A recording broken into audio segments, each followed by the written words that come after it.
এবারের বিপিএল এর শুরু থেকেই রংপুর রাইডার্সের কোনো খবর পাওয়া যাচ্ছিল না, তবে অবশেষে বসুন্ধরা গ্রুপের অধীনে তারা বিপিএলে অংশগ্রহণ নিশ্চিত করেছে। 2017 সালে বিপিএলে প্রথমবারের মতো শিরোপা জয় করে রংপুর রাইডার্স। বরাবরের মতোই তারকা খাসা দল গড়ে রংপুর রাইডার্স। সেই ধারাবাহিকতা বজায় রেখে জোর গুঞ্জন শোনা যাচ্ছে যে রংপুর রাইডার্সের হয়ে এবারও খেলবেন গতবারে রংপুর রাইডার্সের হয়ে অধিনায়কত্ব করা নুরুল হাসান সোহান। নুরুল হাসান সোহান গত 2 বছর যাবৎ রংপুরের হয়ে উইকেট কিপিং ব্যাটসম্যান হিসাবে খেলে যাচ্ছেন।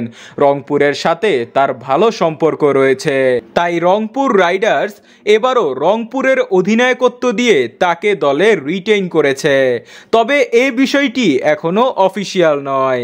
ওদিকে একাধিক সূত্রে শোনা যাচ্ছে যে বিদেশি খেলোয়াড়দের মধ্যে আফগানিস্তানের অলরাউন্ডার ক্রিকেটার আজমাতুল্লাহ ওমরজাইকে নাকি রংপুর রাইডার্স চওড়া মূল্য অফার দিয়েছে, কারণ টি20তে আজমাতুল্লাহ ওমরজাই নাম লিখিয়েছেন। তাই রংপুর চাইছে পুরো সিজনের জন্য তাকে দলে ভিড়াতে। তবে রংপুরের হয়ে তিনি খেলবেন এই বিষয়টি শতভাগ নিশ্চিত করেছেন স্পোর্টস জার্নালিস্ট রিয়াসাত আজিম। সবকিছু ঠিক থাকলে খুবই শীঘ্রই অফিসিয়াল ঘোষণা করা হবে সোহান ও আজমাতুল্লাহর রংপুরের খেলা নিয়ে।